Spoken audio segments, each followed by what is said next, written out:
So thanks to you, you guys who are here.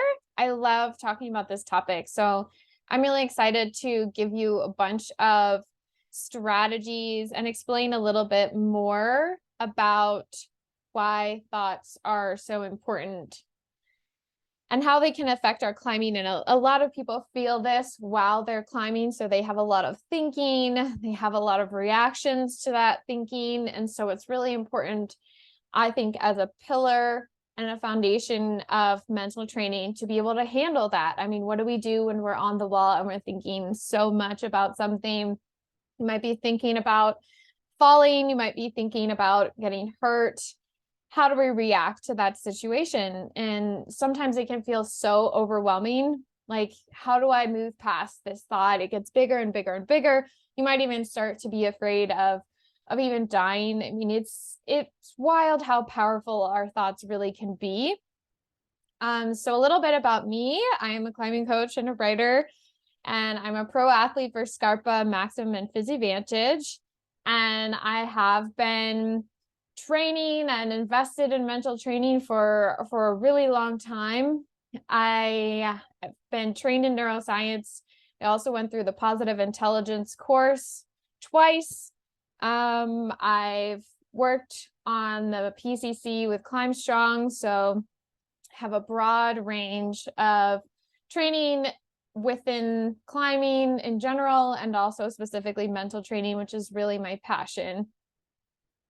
So when we're talking about negative thoughts, it's based in a lot of things that might get to us. So if you've ever said something like, I can't get to the next move, I'm going to fall, I'm too pumped to climb, you might pass judgments on your physicality, like I'm too tired, or it's too cold, or there might be some kind of thought intervening between you and actually doing what you want to do. So there generally is a disconnect between your internal desire, which would be like, I want to do this move, or I want to finish this climb, and what you're reacting to in this situation. Like, this climb feels bad today. The conditions feel bad today.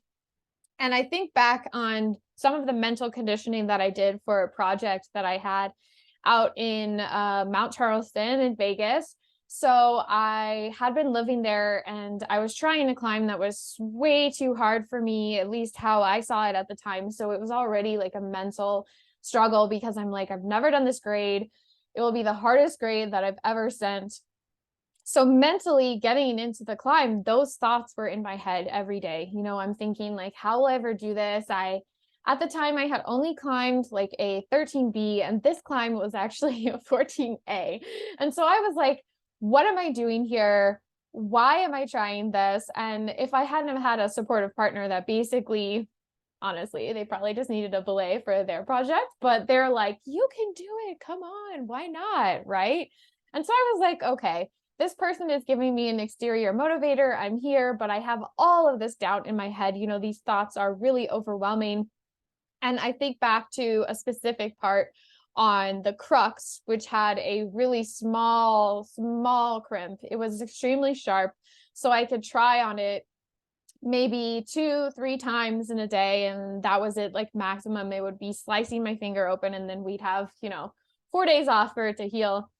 And I remember what happened is I would climb, I don't know, it was a very long climb, like 150 feet. So I don't know what that is in meters, but a lot. Maybe 60 meters, 55. Anyway, so I would climb to basically 3/4 of the way on the wall, and the crux was after a very, very poor rest. So this tiny little hold was the crux, and it was after a really bad rest. And I just remember every time I would hold that hold, I would be like, I can't hold this. In my head, my sensation would be my hand is sweating. I'm slipping. I'm slipping off this hold. And so this just happened over and over again. I was just falling on that move, falling on that move, falling on that move. And I was like, okay, like I can do this movement when I'm hanging on the rope. So like, what is going on here? Why am I just falling here? And I decided that I was probably falling because I was believing myself. And so I was believing that I was too sweaty to hold it, that the crimp was too small, that it wasn't going to be possible. So I started to do this sort of like mental kind of conditioning. Like back then, this was an experiment. I knew nothing about neuroscience at that time. And so I was like, okay, what would just happen if I just told myself like over and over again that the hold was good? And I'm like, so when I got to that moment, I would go, this hold feels good. I feel strong. Let's go. And I did this every single time. Of course, right away, I didn't really believe it. I was like, yeah, okay. There's doubt in the back, like in your body, you're feeling that doubt. You're kind of like tense because you're thinking, this isn't true, but I'm saying it to myself. And I said it over and over and over again. This hold is good. I can hold this hold. This hold is good. I can hold this hold. And the magic of that experience was overdoing that again and again and again. I did actually start to be able to hold that hold and do that move. And then through that process, the crux actually shifted to a different spot. And I could hold that hold and do that move every single time. And the funny thing is I have like kind of a weird experience with training and measuring physicality. So when you measure my finger strength, it's actually pretty low, like compared to a lot of people. And I have this theory, which I do think is accurate for me, and that I think that holding small holds is actually very mental. And I did so much mental conditioning with this specific root and those specific holds that I was holding, that I think that I somehow developed this sort of ability to hold something small because of training myself to believe this is a small hold and I can hold this. So now whenever I hold a small hold, it's almost like my brain just goes, yeah, we know what this is. We've been here before. Like, we got this. And this is the idea. Some people call this like auto suggestion. So if you attach yourself onto a phrase, or lots of people like to use it in the context of affirmations, it can create a reality for you. So we're going to go over how that works and why that works in a little bit more detail and give you some hands-on strategies. So it's not as kind of simple as just one thing. Like, you don't have to try the repetitive affirmation. I'll give you a bunch of other stuff to try too, if you're having some doubt about that. So thoughts are overpowering. If we're debilitated by fear, we're thinking, I'm afraid, I'm feeling afraid. I'm thinking of the consequences. I'm imagining what's going to happen. We also might be debilitated by thoughts in the sense that we are stuck climbing at the level that we're climbing because we tell ourselves, I can't get better. I'll never get better. How will I ever get better? My friends are improving. I'm not improving. So these are thoughts that are kind of putting us into a specific world and belief. And if you feel that you're worried what others think, like, oh, they're not going to hang out with me. Like if I fall here, or if I fall here, they're not going to believe that I climbed this certain level, or whatever it might be. There's a lot of power in what we think. And that's why it's really important. So this picture is to remind me to tell you a story about tense leap where I failed. So I was not able to overpower my thoughts. So I was trying this route that I had tried once, and I had to try it again. And this was a really high pressure situation. There was a lot of people watching me because it was a kind of a hard climb, and I had done really well on it because I had really low expectations. And I was like, I don't know, this is going to be super hard. I'm not going to do well, but I did do well. I'm sure a lot of you have been there before. You tried the first time, and then the second time you're like, oh, now I'm really nervous because I did well. I didn't think I was going to do well. Now some people are watching or not watching, whatever. And now I feel pressure to perform. So I was overwhelmed by thoughts at that moment, and I was attempting to overcome them, but I did not succeed. So I was telling myself, this doesn't matter. You're going to do fine. Just listen to your body. But the difficulty in trying something for a second time is you've been on the route, you have created expectations, you have created an association with a certain beta, And what happens? You go up there and your mind goes blank and you go like, what was my beta? I don't know. So that was a situation where I was not able to overcome my thoughts. And in reflection, I understand this because I had already gone into my headspace. I was already judging the experience. Oh, this, I feel different than before. I'm passing judgments. This hold feels worse than before. And so those are the type of thoughts that are extremely invasive and can change the way that we move on the wall. It's very, very important to overcome these things. So the mind and the brain is an important distinction for learning about how to overpower these thoughts. So I'm going to explain it to you. Basically, our cells kind of have these three parts as athletes. Our body, we're moving, our brain, which is giving our body commands, and then our mind, which is passing a judgment on the situation. So the brain and the body, I kind of group them together because I like to think of them as the computer, and then the mind is the person at the computer. So telling the computer what to do. So why negative thoughts are important is really necessary to learn before I explain that fully, because there's so many studies that illustrate how important it is how we speak to ourselves, especially as an athlete. So when we are talking about negative thoughts, we are also talking about, you're going to fall here. Why are you even on this climb? Or this is too hard for me, and then not even trying something. So those phrases that we say to ourselves are extremely important. And we really want to identify them so that we can stop saying them. The way we talk about ourselves to our friends is creating the truth. So if we are saying I'm too weak for this, or that move was too hard, or for me in the situation with the crimp, that crimp is too small, I'm never going to hold it, I'm not good enough to try this, I need to go get stronger. I hear those kind of things all the time. So what if we chose to have a different perspective there and talked about ourselves in a way that was open, had curiosity and confidence, like that hold is difficult for me to hold right now, but I think that every day I'm making progress. It's a very different kind of picture there that we paint with the same content. So distinctions between the mind, when we think of the mind, it's our commentary on the world, the unique way that you think, our reaction to something. So like I get down from that climb and I go, oh, I did a good job, I did a bad job. So that is your opinion, but it creates your reality and your identity. The brain and the body, like our computer, it responds to the mind's observation. And this is where it's important to know the distinction that the steps that your brain goes through is a sensation, then a thought, then a reaction. So that means that your perception of a situation is either going to trigger you into a fear response or not.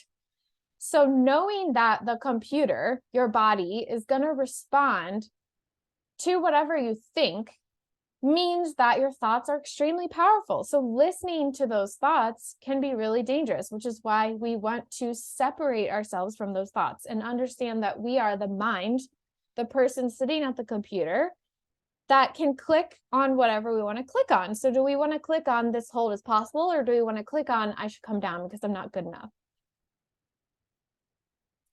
There is nothing good or bad, but thinking makes it so. This is so incredibly true. It's almost scary, which is why overpowering our thoughts, I think, is one of the hardest things that we do in our lives and as athletes on the wall. We want to gain control over those things. And really, the part that Shakespeare has left out of here is that it's not the actual thinking that really does anything. It's how we make choices that follow up to that. So our reality is 90%, 99% our mind, which is created or fabricated in response to our judgments on what we experience and what is happening to us. So if we come down from a climb and we go, I did a good job, I did a bad job, that is completely opinionated based on our own reality. And we're going to say something that is typically whatever we have habitually done before. So creating a new response to something like, I always have trouble on slab, I always climb poorly on steep, or I'm always afraid on this type of route. So we're going to naturally just fall into a pattern of identity. But I'm here to let you know that it's not permanent. So we can always change those things. So neuroplasticity is really, really important. And I feel like it was one of the vehicles that really changed my association with my thoughts and then allowed me to separate from them because I understood that I had more power. So neuroscience, this is really popular right now. And essentially what this is that whatever you do, those patterns we were just talking about earlier, your brain is going to try to do it better. Our brains are great. They're super efficient. They're like, we don't want to waste time. So whatever we're going to do, we're going to do it better and better every time. So if your initial reaction to a scary situation is take, the more times that you do that, the more your brain is going to give that as a suggestion because it's going to go, oh, we've been here before. I know what to do. Let's just say this. Let's send a thought that says, this is scary, say take. And so if you're just kind of automatically reacting to that situation in the same way over and over and over and over again, well, that's going to be the easiest response for you. So if you're feeling really afraid and you're like, I need to come down, I need to come down. If you come down over and over and over and over and over again, that's going to be what your brain thinks is the best response for that situation because it just wants to be efficient. So this is called groove theory in tennis, which basically means that if you swing the racket in a certain way that isn't good technique, you're more likely to do that again. So it works the same for the better technique, but it just essentially says that the way you swing, you're more likely to swing exactly that same way. So it's very hard to change that pattern once that pattern is set. In psychology, it's called Hebb's Law. Basically, we're more likely to do the same thing over and over than we are to do something different.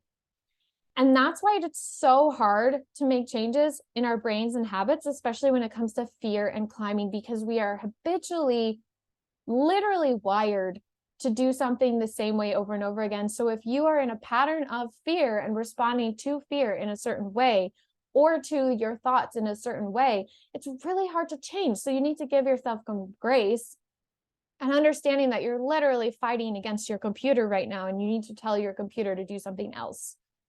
And that's what we're going to learn how to do. So thinking about how many thoughts we have, it is a lot of thoughts. So how many of those are serving you and hurting you? Just trying to become a little more aware of that, like after this. Thinking for the next couple of days, like, how am I really talking to myself, like, about my climbing, on the wall, during the wall, after? What am I saying to myself? What percentage of those thoughts is really helping me? And what percentage is actually telling me that I'm not good enough or telling me that I am always afraid of something? So thinking about how to change our reaction to a situation from the source, like I consider this the source. Our thoughts are the source. We're going to think something, we're going to feel an emotional reaction, and then we're going to choose to go along with that, or we're going to choose something else. The dangers of listening to the mind. So if the mind is creating judgments, that's creating connections in our brain. The mind does not find truth, but creates it. So it's going to develop a story around something that makes sense. So if you think you're a fearful climber, well, your mind is going to be gathering all kinds of evidence for that and creating a reality based on that. So our thoughts can trigger fight or flight and avoidance of danger, even when there is no danger. So what do we tell ourselves? These thoughts, my thoughts, they're not facts. My thoughts are not real. My thoughts are only real if I choose to respond to them with action. So if I think I'm a scared climber, and then I choose to not climb, then I am confirming that as a reality. If I think I'm a scared climber, and then I choose to climb anyway, even if that's on top rope, whatever, you're still choosing to do something different rather than what the behavior might be, which could be avoidance of danger, then you're still choosing something else. So it's the way that this system can help us create a different reality for who we are as a climber. Question your thoughts. Is there evidence that supports this thought? Am I a scared climber? Am I really a scared climber? Because if I'm afraid all the time and I'm still climbing, doesn't that make me a brave climber? And if I am bad at slab, but I just made a couple of great moves on a slab, am I really bad at slab? Or am I just uncomfortable? And the dangers of the mind include false future. Like, I'm going to fall here, or I can tell when I'm going to fall, or this move is going to be too hard for me and I don't want to fall. So these are false future predictions because we literally don't know. We can't tell the future. Like, even if we have an experience with that exact move, we really literally don't know. So is there concrete evidence supporting that you will not get the next move? Can you give me like actual evidence that that is true? Probably not. So strategies, this is the fun part. Now we understand how it's possible to change and react differently to our thoughts. We want some actual things we can apply because that gives us some power and it also helps to make it more simple. So I told you this before, this is based in neuroscience. And this is how we work. We think, then we feel, we have an emotional reaction, and then we choose. Okay, so you may not have a pathway for overcoming your negative thoughts yet. You must create it, and it may feel hard at first.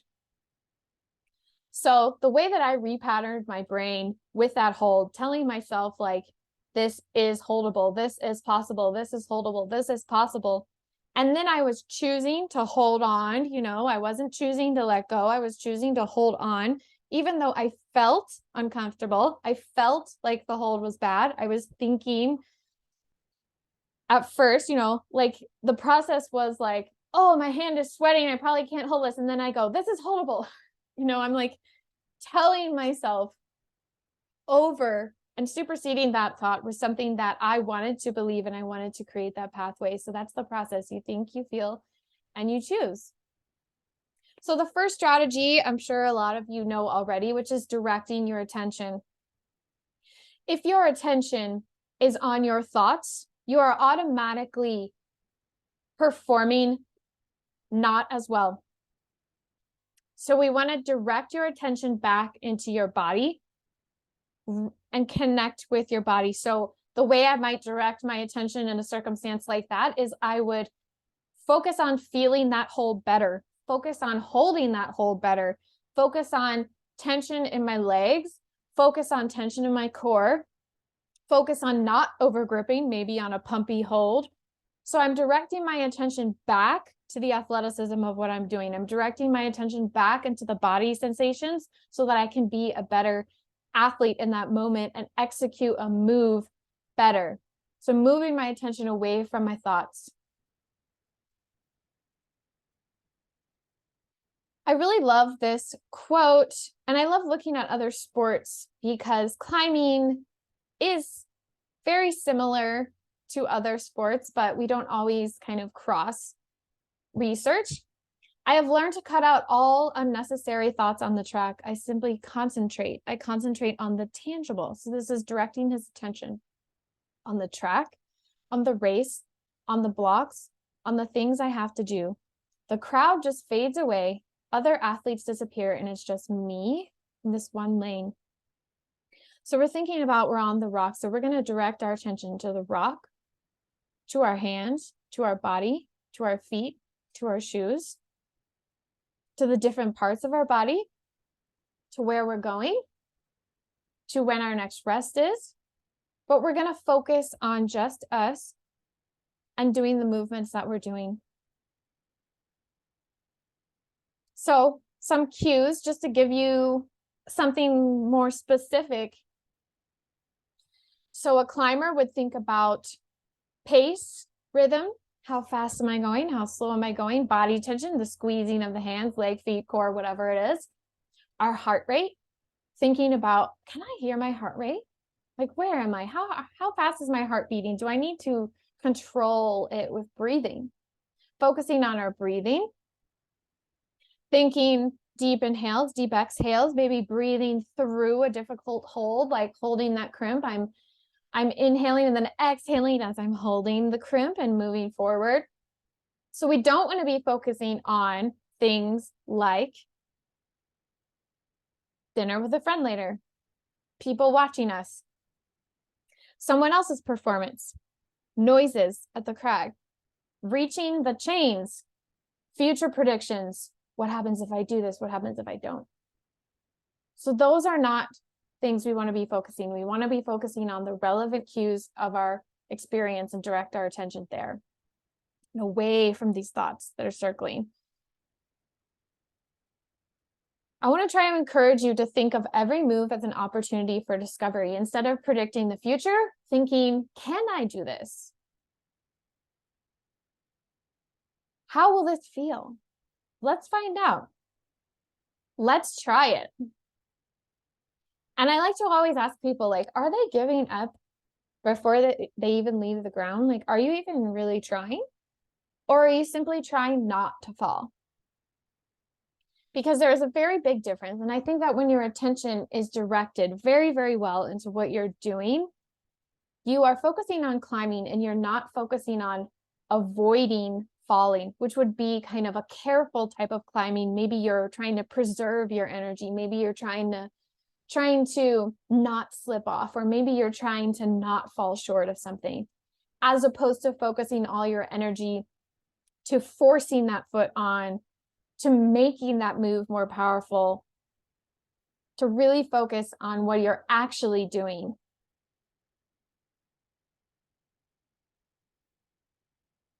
So this is another strategy. It's very simple, but it works. Write down your thoughts that are negative about whatever you're doing. So it could be a specific climber, it could be you as a person, like I'm bad at slab or something like that, or I am afraid climber, or I will never improve, or whatever it might be that might be holding you back. And literally throw it away. Write it down on a piece of paper before you go climbing and throw it away. You could even burn it, if you're allowed to light fires, not California. And get rid of it. By writing it down, it's coming out of your head. So you're putting it somewhere and then you're going to destroy it. And it's symbolic, but it's meaningful. Anticipating problems. So thinking about what your triggers might be. So like for me, I was sweaty, right? And then also maybe I was tired. So what can I do to prevent those things? So if your hands are getting sweaty, bring extra chalk up at a different place beforehand. So maybe you have more chalk on your hands. Maybe you have liquid chalk on instead. If you're feeling too tired, try and get more rest the day before. Try and get more rest in between goes while keeping your body warm. Have a sugary snack, have some water. So there are things we can do to anticipate some of our triggers that might make us feel fearful. And if we take action against those, it can give us a lot more tolerance to those thoughts. And also maybe the thoughts don't come up as often because we're actually like prepared. So if, for example, you are really nervous and you're climbing and you know that at this one spot you start to lose it, maybe you ask your belayer to say something to you. So you're immediately distracted. So you're starting to get nervous. Maybe your belayer can see that you're like shaking or something. And then your belayer goes, you got this. You got this, you got this, you got this. And over again, or whatever you need, just enough to distract you and refocus you on what you're actually doing, as opposed to thinking about, am I going to slip off here? So this is the most powerful thing that we can do. And creating new thoughts and beliefs is a lifelong process, but getting started can help us in so many more ways than one. So we want to create new thoughts. And the best way to start doing this when we're on the wall, overwhelmed by thoughts, is like two things I really like to do. And the first one is to say, stop. Like, say it out loud, like, stop. You should come down here. This move is too hard, or you're going to flip over if you fall here, and just go, stop. You can say it out loud, I think is better if you feel comfortable doing that, because you're just letting that thought know that, first of all, that is not part of you. It's just some random brainstem thing going on, protective mechanism. And you go, stop. No, I want to climb. I want to keep climbing. And then another thing that you can do is say another thought. You can do this. You can make this move. Let's see what happens. Why not just one more move? Can you do one more move? I know you can do this. I know you can do one more move. So saying something to yourself that is believable and powerful. So if you say something to yourself that you kind of are like, yeah, I don't really believe that. Like, I'm not really good at slabs, so I just don't believe that. Then you need to change that into something that you do believe. So it needs to sound something more like, every time I try a slab climb, I will get better at slab climbing. I mean, that is 100% true. If you practice slab climbing over and over again, you will get better at it. So maybe it's too far for you to believe like, I am good at it right now, but you can have like a thought that is believable in between.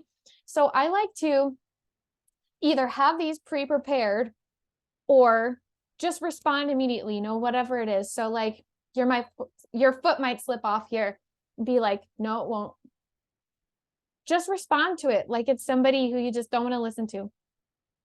And we already talked about this, but coming back to our sensory sensations and our cues, asking yourself, is this useful to me? Is this thought believable? Is this thought helping me by thinking this, by telling me that I'm not good enough or whatever it might be that it's saying to you? Just questioning it. Because when you're starting to question it, it's losing its power because you're going, hey, this isn't true. This doesn't have to be true. So let's question it. And you can do this while you're climbing. Like, is that really true? Is it really true that if I take this fall, like I will die? Is that really true? And, I understand that logic like this can not always help. But just understanding that by beginning to question these thoughts, they are losing power over time. So even if questioning the thought in the middle of the route, you're like, I'm still afraid, I'm still stuck, I still can't keep moving, I'm still overwhelmed with fear. Just understand that, just start to question because it is a process. Okay, so this is just a really kind of simple abbreviation that you can write down for yourself and then try to remind yourself before you climb. So how do we deal with our thoughts? We want to maintain selective attention to relevant cues. So remember those breathing, our heart rate, the rock, our sensations. And we want to maintain focus. So draw your focus back in, like don't let your thoughts distract you. And by being aware of your surroundings, so like looking around, re-engaging with what's in front of you. Do I have a different foot here? Do I have a better foot that makes me more secure? Can I hold a better hand? So really just coming back to the climbing. And that's what we're really trying to work on here. We're just trying to get back engaged with what we're actually doing, which is climbing instead of thinking. And then shifting your focus when necessary. So not thinking about your thoughts, but thinking about whatever you need to be thinking about right now. Like maybe I need to be thinking about this hand. Maybe I need to be thinking about my leg. Maybe I need to be thinking about my core.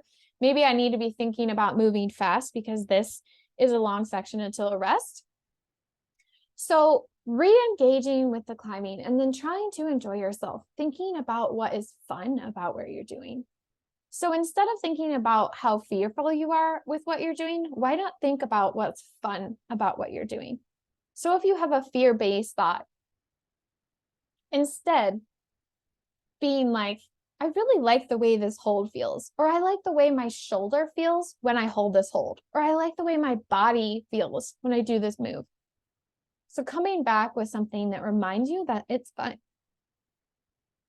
Really, really important. Right. So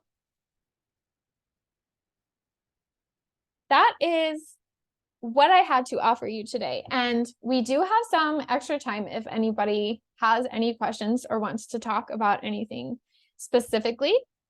But I'm just going to give you a little breakdown of how we could continue to work on this. So easier said than done. I honestly, this is a lifelong process. I still use these tactics in my day-to-day life, and I use them on the wall almost every single time that I climb. So it is something that you build over time. And if you feel like you need more help with this, that is why I created my programs. And the Mind Power course in itself covers a lot of this, and then a lot of other things that can help you. There's some exercises that are more targeted for training your thoughts and what to do, and more exercises that can help you grow in this area. And also one-on-one coaching is something that I offer. I'm accepting new clients until mid-January, I believe, is when I'm closing submission again for 3 months. So I work with people 3 months at a time, and then they either carry on or maybe go down to one session per month. But the one-on-one coaching is 2 sessions, and you basically get a well-rounded support there. So whether you need workouts, I still write training plans for my one-on-one clients only. You can get technical advice. I can look at your technique and your body awareness, and we can work on that and do drills. And then, of course, we work on the mental side of things. So it really is more of a holistic package. And then I also have the group coaching coming in January, which is where you will learn the Mind Power curriculum, but you will also get group coaching, which is how I see people grow the most if they're really struggling with their mentality, because they get exposure to others, one-on-one coaching with me in a group setting. And then they also get to learn all of the curriculum as well. So those are the options for continuing to have support for this. If you want more support, you're welcome to look at the programs in more detail on my website, alicehafercoaching.com, or you can always just message me on Instagram. I respond to basically everyone, so really reachable there.